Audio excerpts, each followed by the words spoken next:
What's up, fragrant world? Welcome back to another Stay Fresh production. And today I got another list for you. We got a top 10 most professional fragrances. Fragrances that if you're gonna go to work or if you're gonna go to an event where you have to present yourself as professional or appear professional, these are fragrances that will perfectly accompany you in those scenarios. Now I know what you might be thinking. Jay, how are you gonna do a most professional fragrances video when you're dressed like a 15-year-old kid in your American Eagle V-neck t-shirt? That's a sound argument. But hear me out. It was hot when I was shooting this video. And I don't have AC, so I would have been glistening on camera if I was wearing a button down or something that could be considered professional attire. Anyway, thanks for understanding. Enjoy the list. Now, I split this list up basically down the middle. First 5 are going to be fragrances for the warm weather in terms of professional scents, and the second 5 will be cooler weather scents. And we have some special ones in here, some ones you haven't seen before, at least on my channel, so I really look forward to getting to that point. But first off, we're starting off with an honorable mention, and this is an all-season, all-occasion fragrance, Creed Aventus. I don't need to say much about this. A wonderful scent. Yet again, something I'm trying to wear less this year, and again have been pretty much succeeding at. I've worn it here and there, but great scent, super versatile. You can wear it to work, no problem. It will work again any time of the year, and it definitely can come off as quite professional when you dress it up. It's perfect, but honorable mention for me, just for me and my use. We're gonna start with the warm weather. And at number 5 here, and this was a tough list to put together. Just because this is number 5 for the warm weather scents doesn't mean that I don't like it. It just means that I get more enjoyment, a little bit more enjoyment out of each one as we go up the list. This is Elysium, wonderful scent, very versatile. You can wear it to work. Again, you can be very professional with this scent. It's fresh and aromatic. It's kind of green. It's, again, just easy to wear, easy to like. Not gonna offend anyone. Smells very put together. Not the most inspiring scent to me and my nose. It doesn't take me on a journey when I wear it, but I do enjoy the experience because I know that I smell great when I'm around other people. So that is Elysium. At number 4 here on the list, some of you might be surprised by where this is, but in the end, I guess, you know, order is subjective and it doesn't really matter. It doesn't have to matter to you, I'll say that. Obviously, I put it together in my way, but you can reorder these however you want. Doesn't mean I'm objectively saying that one is better than the other. We have Green Irish Tweed at number 4 here. Wonderful scent, again, comes out very put together, fresh and clean, professional. Beautiful lemon verbena. We got violet in here, ambergris, sandalwood. It's fresh and green and kind of dewy, almost wet smelling.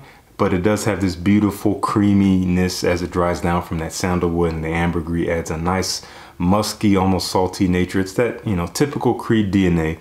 Beautiful scent, timeless, been around for at least 30 years now for a good reason, and that is Creed Green Irish Tweed. Coming in at number 3, this scent might be the most playful, I would say, of these 5, but even then it does kind of lean more towards professional. We're getting work done. I smell like I'm ready to go kind of fragrance. And this is one of my favorites, At the Barber's from Margiela. Beautiful aromatic fougere fragrance, fresh, spicy. You got lots of lavender, and there's citruses in there. You got pepper in there, basil, tonka bean, leather. Beautiful scent, basically smells like shaving foam. It's sweet and creamy and fresh. Again, a little bit spicy. You smell like you're fresh out of the barbershop, maybe on your way to work or something like that. Again, very professional smelling, but the sweetness in here could make it a little bit more versatile than just professional, but I guess maybe a lot of these can go in that vein. Anyway, At the Barber's, very professional scent. Number 2, this was my scent of the day. This is a quintessential professional scent you can wear in the right settings. Beautiful for the summer especially, and this is a classic from the house of Dior. We have Eau Sauvage, the Eau de Toilette, originally released in 1966, but this is obviously a reissued version. I love this beautiful citrus, aromatic, rosemary, again citruses in there like lemon, lots of oak moss. It's woody, it's green, it's fresh, again citric, very put together. Might smell a little bit dated to some, but to my nose I think it's pretty timeless. It's a beautiful scent, hard to dislike. Not the greatest performance, but I think that's in its favor. If it was too strong, I think it would come off a little bit too old manish. And maybe the original formulations were stronger, I really don't know, but I love how this works for me. Very professional. That is Eau Sauvage. And my number one for warm weather professional scents, this is no stranger to most of you and to the community in terms of fragrances that we all love. At least most of us love this one. This is Reflection Man from Homme. Love this one. I always forget to show this beautiful crest at the top there. Oh man, so classy. Again, very professional. You wear this to work, oh man, you will be turning heads because the sillage on this, how it lingers behind you as you walk, is gorgeous. People will notice you with this one. This is fresh and clean, but it does have some depth to it. You know, it's a pretty heavy white floral scent, so you got lots of jasmine and neroli. There is quite a bit of sandalwood in here as well. There's some spice to it. Beautiful, beautiful, and I think the name of this perfectly depicts what it smells like. If you haven't smelled Reflection Man, you're really missing out. Get your nose on this. Yes, it does kind of have some similarities to Jean Paul Gaultier Le Male. Even to my nose, I would agree with that, but this is so much more put together. Gotta go with this one. That is Reflection Man at number one for the warm weather. Now we're gonna jump over to the cool weather list. And this is basically ordered in order of how much I've worn these fragrances. That's how this one ended up, because a few of them are pretty dang new to my collection. Starting with this one, I haven't even given this a full wearing yet. I've only been testing it and I already love it, and I cannot wait till it is cooler to really pull this out. From the house of L'Artisan Parfumeur, this is Timbuktu. And you've probably seen this before if you've heard about this house. This is one of the more popular scents from the house. Bertrand Duchefort created this along with many of the others from the house. Man, this is such a beautiful, classy, professional scent. Lots of incense and vetiver. You get resins in there. I think there's some papyrus. It ultimately comes off, I get a lot of patchouli actually as well. It comes off a little bit dark, earthy, but has a sweet and rich kind of balsamic nature to it. Not really all that smoky, but perhaps a touch. It's kind of exotic smelling. It really is. And as a result, when you wear it with a suit, I think it just kind of comes together in a very put together and classy and professional way. This is one you don't want to wear too much of. Put on 2, maybe 3 sprays and it works perfectly. Beautiful scent cloud, great sillage, great presence. It'll just give you a good energy with this one. This is Timbuktu. At number 4, this is another new fragrance to my collection. I have worn this once and I've greatly enjoyed it. This was sent to me by the company for review, and I wanted to include it in this list because I think it fits perfectly in this list, especially for when things get cooler. This is Zaharoff Signature Pour Homme. You've probably seen this one floating around. Man, this is stuff to look out for. If you like these fragrances that kind of hark back to maybe almost the 1980s in terms of those scent profiles, this is one to go for. It, however, does not smell anything or anywhere near dated. Trust me on that.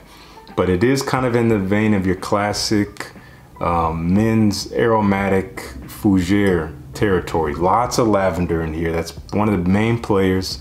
Lavender, you get spices. So you put those two things together, you're thinking fresh, spicy. That's fougere territory for sure, but there's a lot more going on in here. I get a beautiful pear note when I first sprayed this on, almost kind of reminiscent of Jean Paul Gaultier Ultramar, that sweet, fruity pear note, but it's a little bit less in your face here. It's mixed well with the spices and with the lavender, so it's still fresh as well.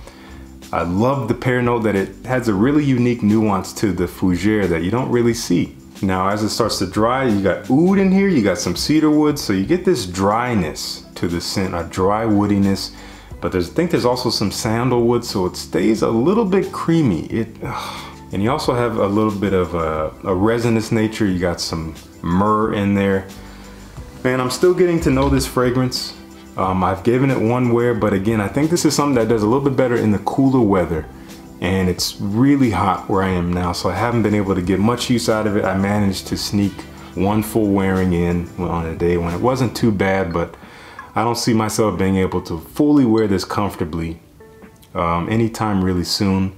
But it's something that I definitely recommend you sample if you can. So that is Zaharoff Pour Homme. This is a beautiful aromatic fougere with a lot more going on, a lot of depth to this scent. Really appreciate the quality, the fact that they sourced all the materials from all around the world. You got ginger from India, you got cardamom from Guatemala, sandalwood from Australia, and so much more. They really put a lot of love and heart into this fragrance, and I really appreciate that. So that's Zaharoff Pour Homme. Coming in at number 3, this is one that I've loved more with every wearing. It took me a while to really get my nose around it and to find it pleasant, but now I can't get enough of it when I'm able to wear it. This is Homage to Hemingway from the House of Masque Milano, composed by Fanny Ball, who has been becoming quite busy in terms of creating fragrances in the industry. Man, this is a beautiful dry vetiver based scent. You got some leather in here. There's patchouli, ginger. It's not sweet at all. This is no messing around. This fragrance means business, and you gotta love vetiver. But it's not too much in your face. It lasts a good while. It doesn't project all that much, at least for me. Some people might say otherwise for them, and that's fine. But for me, it doesn't scream, and that's really what adds to its professionalism. You don't want to be too boisterous if you're trying to be professional. You want your presence to be sensed as you walk by, but you don't want it to enter the room before you do. And this will suit you perfectly. Again, if you like these dry, woody scents, that is Hemingway from Masque Milano. At number 2, man, I love this scent. Bottega Veneta Pour Homme Extreme. Kind of in the same vein as the Hemingway. Beautiful, dark, leather, patchouli-based scent. I think you get pine in here. There's nutmeg, labdanum. It has a beautiful depth to it as it dries. It sticks around on the skin for a good while, even though it is only an eau de toilette. And this is one that, oh, this is perfect. You put this on in the cooler months when you're dressed clean, dressed professional, you're done. The game has been killed. You can just hang up your towel, call it a day. That is Bottega Veneta Pour Homme Extreme. That is a killer for professional settings, and one that I've heard is maybe discontinued, so if you're interested, maybe try to jump on getting it. And my number 1 for the cool weather, this one goes way back for me. If you've been a follower of this channel, then you know what this is, maybe already, and if not, then you won't be surprised when you see it. You can't deny quality. Can't deny quality. John Varvatos Vintage. Rodrigo Flores Rue. Wonderful scent. Oh my gosh. Video's done. I'll see you guys. No, I'm kidding. I do have a review of this. Please check it out. I'm not going to say much about it here. I want to save your time. This is a hard scent to describe. If you want to know more about it, watch the review. If you've already seen the review and you forgot what this smells like, then watch it again and see how I describe this scent to the best of my ability. Wonderful scent, worth testing, and very inexpensive if you find it on the gray market. Do not buy this retail. And oh man, great scent. That is one of the essences of professionalism in terms of a smell for me. That is John Varvatos Vintage. So thank you guys so much for tuning in. Let me know down in the comments what your favorite one go-to professional fragrance is. Whether or not you work in an office setting, imagine if you did, or even imagine if you had to go to some kind of professional event. What would you wear? Give me one scent. Let's talk about it. You know the deal. If you like the video, leave me a like. Why not? I'm giving you a like. You can give me one right back. And make sure you subscribe if you have not already. Would love to see you back. Peace. See you in the next one.